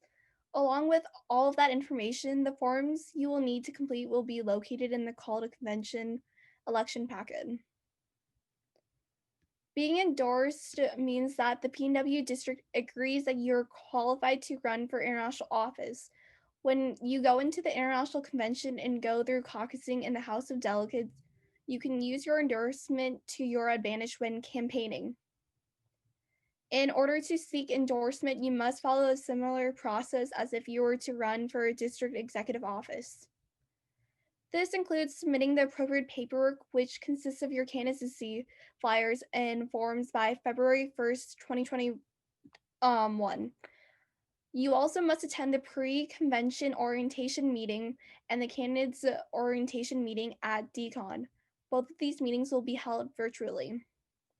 Lastly, you will caucus at DCON and deliver a formal address at the House of Delegates session, just like candidates who are running for a district executive position. After the district convention, if you're endorsed by the district, our international trustee, Glory Kalu, will provide you with more information about the role you're seeking to undertake, whether it's international trustee, vice president, or president. She will also ensure that you receive the necessary paperwork in order for you to run for international positions. In terms of campaigning, you will submit a campaign flyer and candidate's information sheet for the candidate's booklet, which will be distributed to members at International Convention. As a point of clarification, you will send your campaign flyer and candidate's information on February 1st for our DCON. At the district convention, if you're successfully endorsed, you will also send your campaign flyer and candidate's information to Key Club International.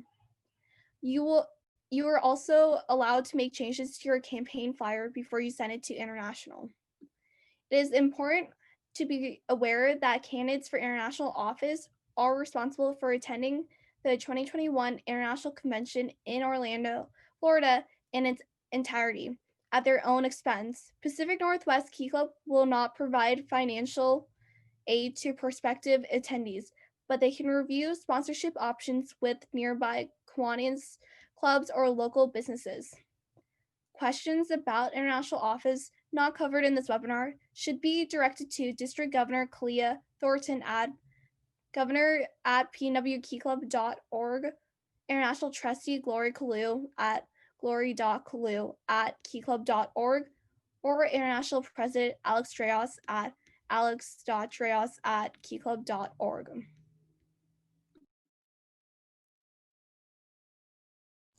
If you want to run, then you should do it.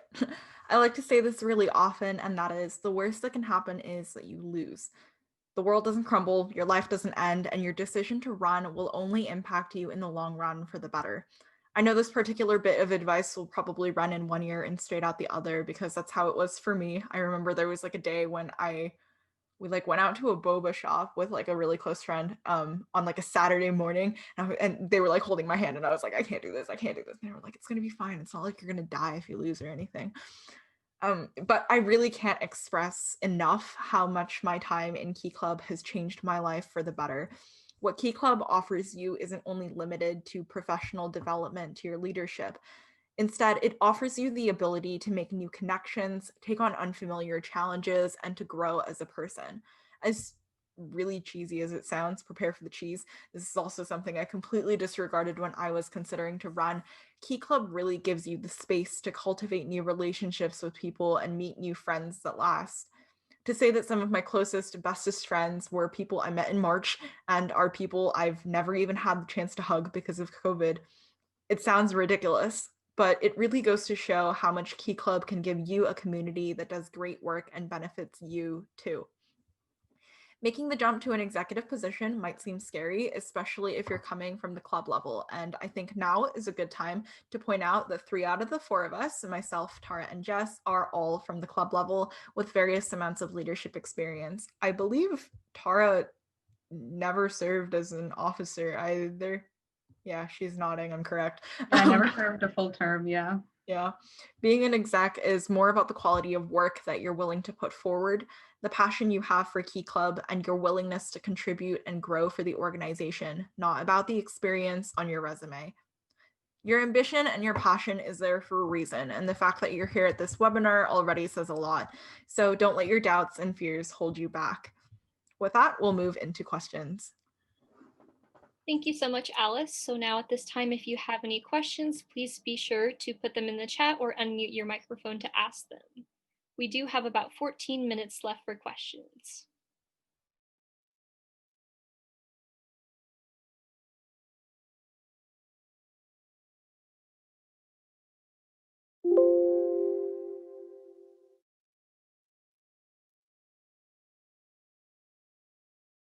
The first question that we have is, what is your favorite memory of being an exec so far? We'll start with Jess. Oh, I was caught off guard. I was dancing. My favorite, my favorite memory so far from exec, I think would have to be publishing my espresso publications, even though I've messed up so many times on them, and then like actually seeing them in print or just digitally, it's just a big accomplishment, and it feels like a yearbook to like all 4 of us, and it's just really cool to look back at like that certain part of your term. I'd have to say my favorite memory was probably I guess this isn't like one specific time, but I guess it counts. All the late night calls with not only the exec committee, but also the district board, like 2 a.m. and they're like not Key Club related at all. And we'd just be talking about school and life, but like it kind of adding on to Alice's point that like you make lifelong relationships in Key Club. And I think those calls really like set that in stone for me. And they really helped me in like really stressful parts of the year, especially being a senior. It was very, very needed. So that's probably my most memorable memory. Yeah, mine's pretty similar. At the very beginning of the year, we had the opportunity to have like a giant FaceTime call with our Audis. So the past executive board and the current executive board, like right after we were elected, I think it was like the day after or like the day of or something. We had a giant FaceTime call that lasted for like hours. And our previous international trustee, Iron, came in and we called there for hours too. And it was very, very, very early in the morning when we finally decided to hang up and go to bed. And I think that was like the first time that I really got the chance to sort of be like, oh, I might not know these people or I might not have known them well, but it's really easy to become friends with someone that you haven't known that long.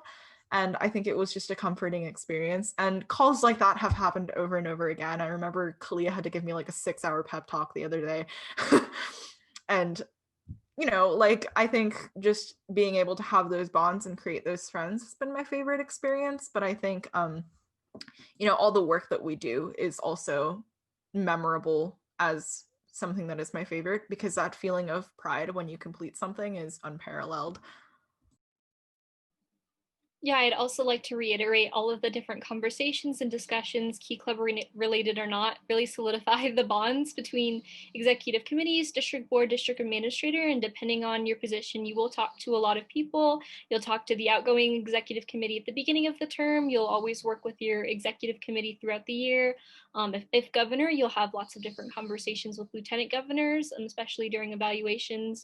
You'll constantly be calling the district administrator, and it's really fun just to have those different bonds with lots of different people and be able to network and create lifelong friendships. The next question that we have is, are you able to balance a job with an exec position? And I'd like to pass that off to Jessica. Okay, so this is a very so for me, I work at Starbucks and my life at this moment consists of Starbucks and then Key Club, where I'll just go from work and then Starbucks. I think it just depends on how much effort you want to put into either of those projects, because I could be at work for like 6 hours and then I'll come home and I'll crash for like 4 hours of sleep and then I'll just start back up and do Key Club stuff. And it's just managing your time and knowing when you're at the breaking point, but like hopefully stopping yourself before you get to the breaking point, and trying to work Key Club and work into the same thing. It's just about balancing it. I've been able to, and I'll do like 32-hour shifts a week. But I think it just depends on the person with how much time and commitment and if they truly want to balance them out. Because at the end of the day, if you aren't able to, you're going to have to give up one of the positions, your job or Key Club. Yeah, and adding on to that, if I could, I think balancing life, like work and Key Club, is definitely doable. I'm not going to say it's the easiest thing in the world because that would be a straight up lie.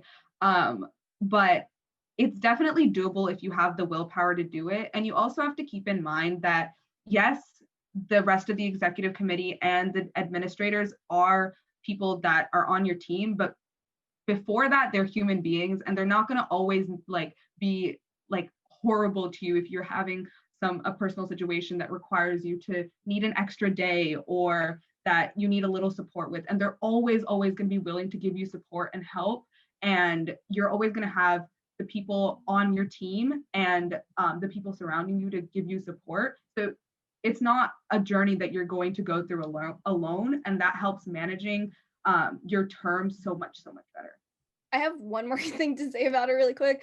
I think I also noticed that I've had mental breakdowns coming from work where I just deal with the work stuff.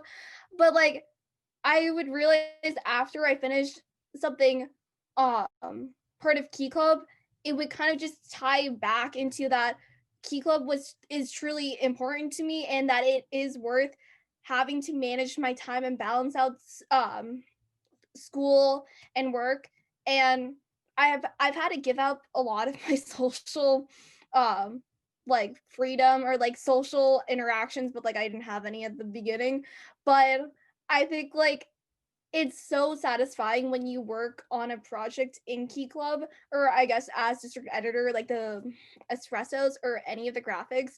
And at the end of the day, I know that that's what I'm coming home to and I'm completing. It's so fulfilling as a district editor to just like complete a lot of tasks and just minor details, even though it might not seem important at the moment.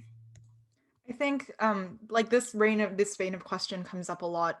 Can you manage your job? How do you manage school? How do you manage having a personal life with all of this work that Key Club does and gives you? And I think the easiest way to approach it is that if Key Club and fulfilling and pursuing this position is something that you can treat almost like your dream job, or something that you can treat as something that you're doing because you actually enjoy it, it will come naturally, and you will find a way to make Key Club something that you can make time for, because it's not just like some kind of like grueling prison where you have to do work all the time. Key Club becomes your friends, and Key Club becomes your family, and Key Club becomes your social life and your hobby, and something that you actively enjoy doing. And I think being an exec with having friends and having family, I think what made it a lot easier for me was that I was able to treat this role as something that I enjoyed investing my time into, but also something that I could simultaneously treat almost like a job. And a lot of my social life became the other execs that I work with. And that sounds really sad, but I promise it's not. It's actually great. I'm really grateful for the people that I've been able to meet and interact with. But I think if you treat this like school, if you treat this like work, if you treat this like your social life, I think it's really a matter of how you shift your perspective into looking at it, and you will be able to make time for it. And on that same note, if you're just considering running for a position, because this is something that I used to do too when I was an underclassman, but if you just want to run for lieutenant governor because you want to try and eat up all of the positions in your area, if you just want to run for exec because you think it would look fan-freaking-tastic on your college apps and you have absolutely no interest in Key Club whatsoever, or if Key Club is a chore to you, then you shouldn't do it. It will become a chore to you, and it's such a massive investment of your time that you're probably better off looking for something else that would reflect on your college applications or your resume or just your ego the same way. But I think Key Club is really, particularly because it is service, it's something that you can only do if it's important to you. And when people ask about time, once it's important to you, you will somehow find a way to make time for it. And that comes naturally as you go. Two other questions that I see are similar to this one. Did being a part of other clubs or sports interfere with your positions? And what other extracurricular activities do you all balance along with your exec positions? So I can say for myself that during my junior year, I served as lieutenant governor and a committee chair, and I participated in a lot of different other extracurriculars. I was part of speech and debate. I volunteered at the hospital, and I did several other different things. And so especially when it comes to weekends, you have lots of different board meetings and Key Club days, and all the different district events are typically on weekends. And so let's say if you do participate in speech and debate, you won't be able to attend as many tournaments as you'd like to.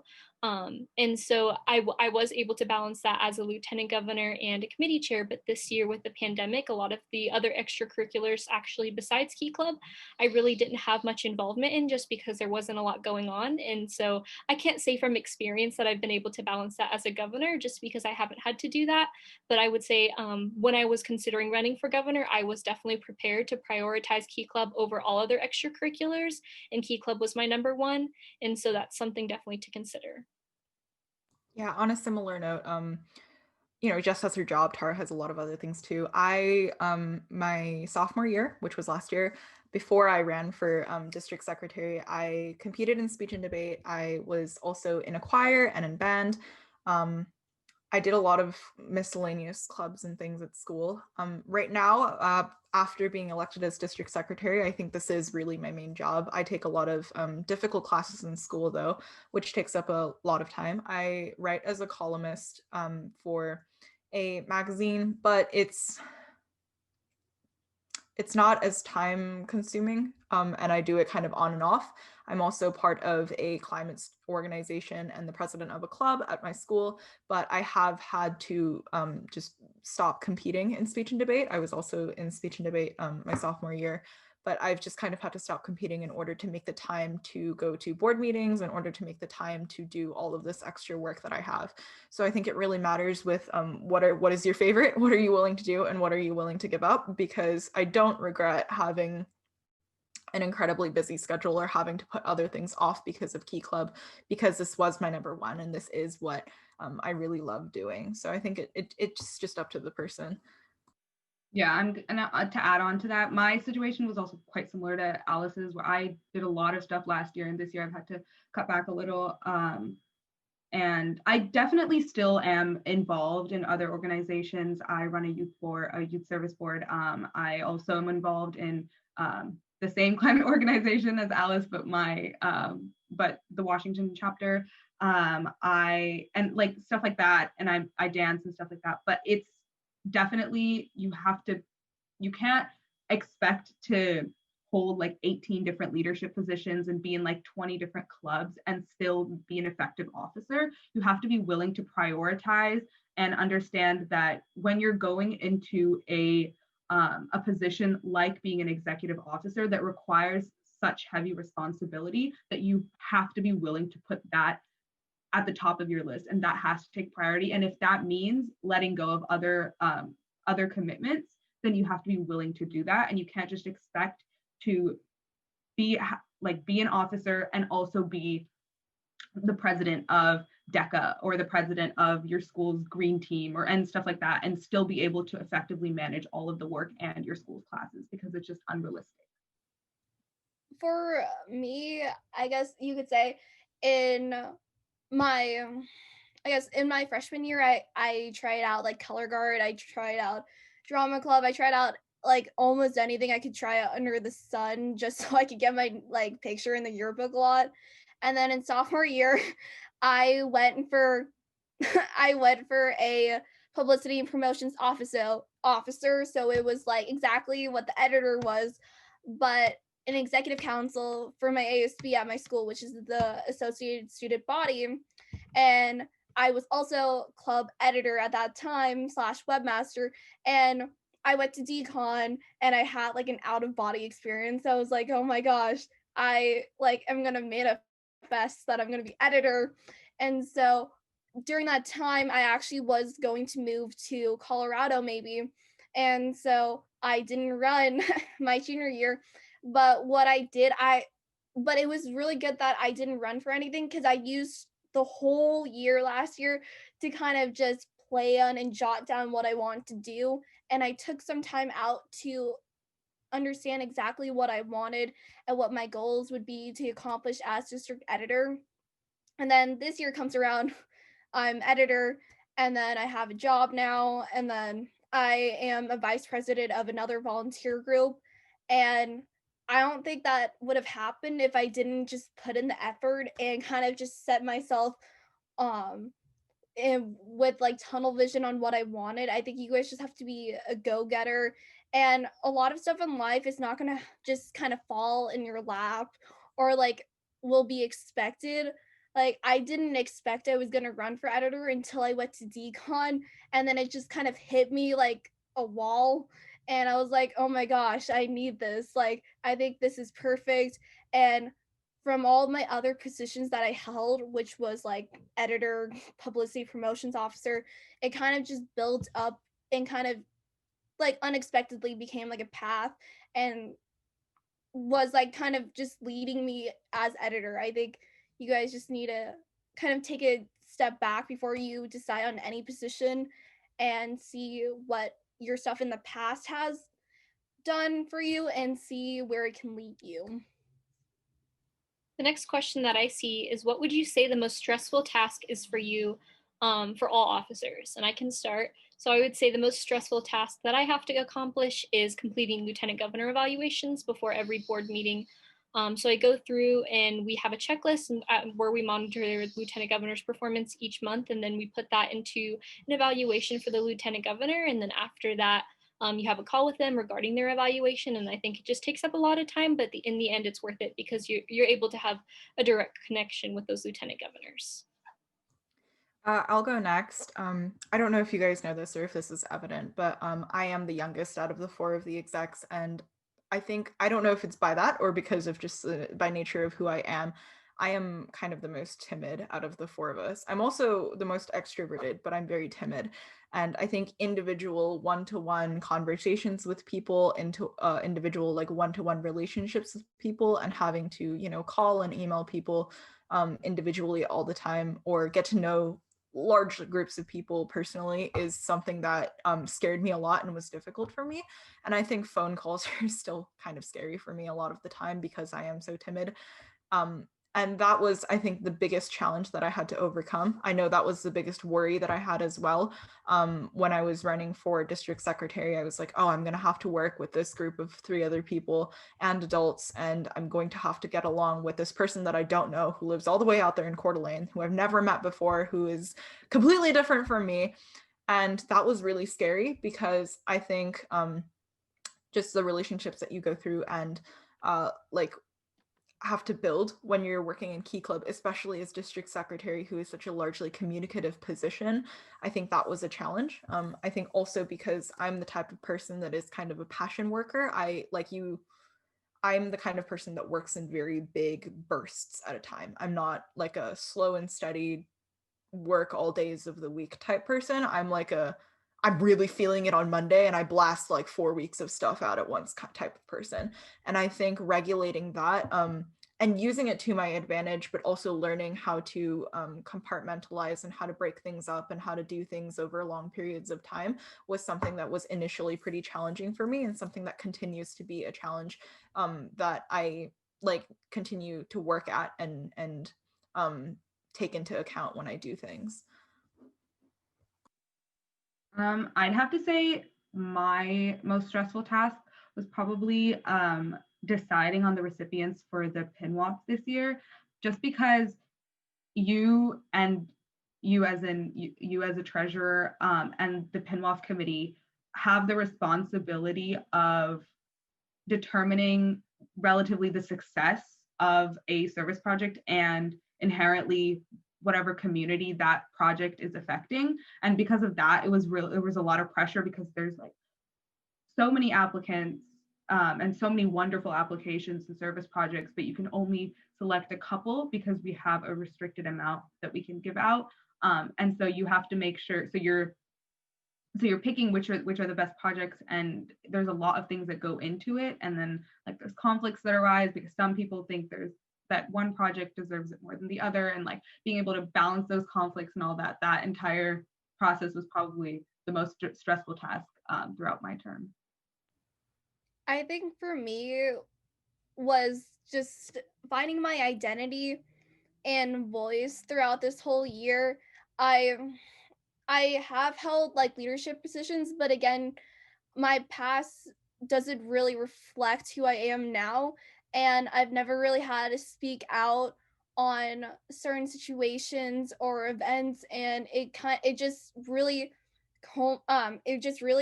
has made me grow as a person in tackling difficult situations.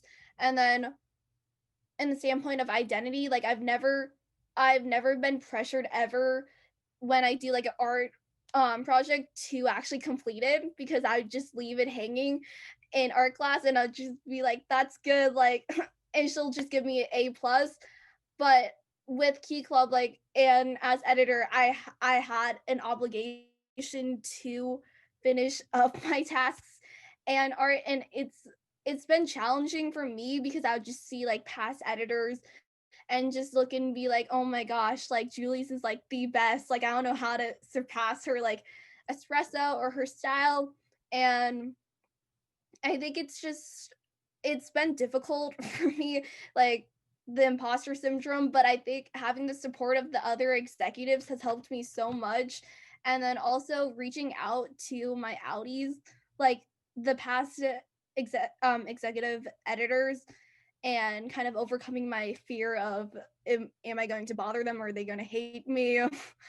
But I think it's just all up to finding your voice and identity amongst the 4 of us, because we are a unit, but you are still like your own person, and you have your own feelings, your own emotions, and your own style. And I think just kind of bringing it and tying it into the exec is what really makes us one. Next question is, what do you think is the biggest misconception about holding a district board position? And I would say that kind of goes along with what Jess was saying about imposter syndrome. The executive seems so intimidating and so extraordinary when you look at all of the different past executive committees and you're like, wow, I wonder how I could even compare to that. And it's really, once you get here, it's not all that intimidating. We're all very supportive of each other. We're all uplifting each other to accomplish our goals. And I wouldn't say that this position is such a huge and out of this world position. It's really something that is attainable as long as you put in the time and effort to achieve your responsibilities. And basically that even though it may seem like it's all about the title, it's really not. It's really about what the work you put into it. Yeah, I think similarly, I didn't realize how many like little tedious things there were. I think about serving as serving on the district board. I think when you think, oh, executive committee, you're like, oh, they're doing all these big things and sitting at these round tables and having these serious discussions about the fate of the world or something. But I think really we're all humans and we're all peers, and this is everyone's first time doing it. And I think that's the biggest misconception that people walk in with, is that everyone else knows what they're doing but I don't, or I am the only one that knows what I'm doing. It's one of those two. And I think at the end of the day, it's every single time it's going to be like the first day you walk into school or the first day you walk into a new position where everyone doesn't know anything and everyone's just trying their best. And I think also I really expected this position to be an incredibly independent position. I did consider like all of the group work and the teamwork that went into it, but I think I never stopped to consider the role that the adults in our organization really have in supporting us. And initially that really scared me, but I think the more time you spend with them, you really begin to learn that their presence is very comforting and they're a really huge support system that you can rely on, that I never really stopped to think about when I was running. And I think it's a good thing to consider because you can make a lot of great new connections and you can meet a lot of great new people. And a lot of those people will be adults that have vast amounts of experience that you don't. And that's not something that you can really get from other organizations a lot of the time. So, I mean, really, it's the biggest thing is the imposter syndrome. But I think another smaller thing is the relationships that you can make.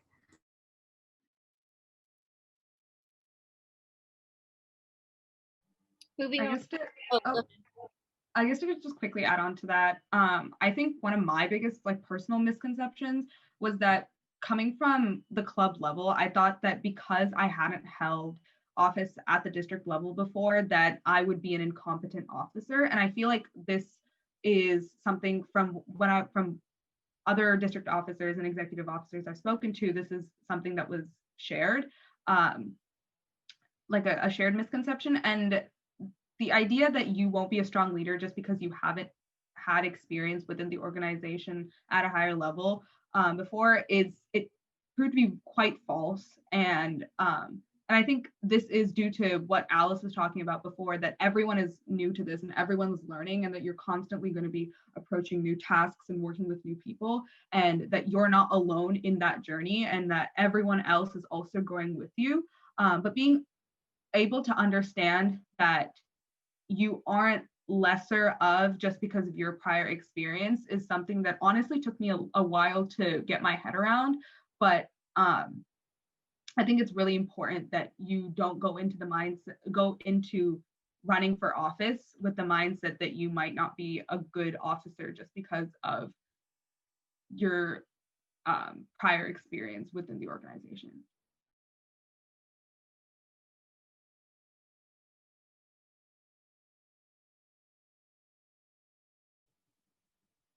Okay, moving on to some final questions, and then we can conclude at 5:15. We have, what are some common mistakes you see when people are applying or campaigning? And I would say definitely not putting enough effort into their campaign flyer. Campaign flyers are pretty important just because everyone sees them, all of the members, all of the voting delegates, and it really sets off a tone and a precedent of what you would be like as an officer and the amount of effort that you would put into your position, and also unintentionally campaigning to other people. Definitely making sure that you are discreet about you running for your position and not having any campaign problems, because if you do, then it may interfere with you running eventually. I think Thanks, another. Dennis.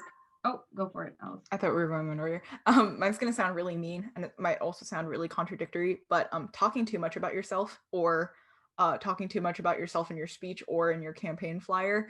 To be entirely honest, you as a leader is a great thing, but I think you as a leader, and maybe mostly applying to the experience that you've had, matters a lot less than what you plan on doing and what you are going to do. And I think a lot of people will focus, like take the time out of their precious 2 minutes to spend like a minute and a half going over every single minuscule position that they've had since preschool. They'll be like, I was a leader in 4th grade when I got to be the student leader at recess or something. Or they'll talk about, as like a list of their resume, all of the different positions that they've had. And I don't think that that's the most effective way to approach your campaign speech or your candidate speech. I think thinking less about your experience just generally all the time is a lot more effective. And I think you should spend more of your time considering what you will do and what you want to do and what you're capable of doing rather than what you've already done. Another mistake that I've noticed is not asking questions, whether it be because you're intimidated by us for some reason, which I can't get my head around, or even the adults, like not asking questions at the candidates meetings or any other meetings prior to the election, or just reaching out to any of us before the election through email or Instagram DM or something, and just asking any questions you might have. We don't want you to go into your election being clueless about your role. If you have any questions about your role or experiences or just anything personal and you want to talk to us, not asking those questions is one of the biggest mistakes you can make while running for office, because it's not like we're not going to answer your questions. If it's something that we can't answer, the worst thing that happens is we say we can't answer that, and that's all. But not asking the question is even worse. And with that, we can conclude. If you have any further questions, please feel free to email me them at governor@pnwkeyclub.org. And I just wanted to thank you all for attending our webinar and wish you the best of luck if you decide to pursue running for higher office, and see you soon at DCON 2021. Thank you all. All right, thank you. Thank you. Thank you. Happy holidays. Thank you. Thanks. Bye, guys.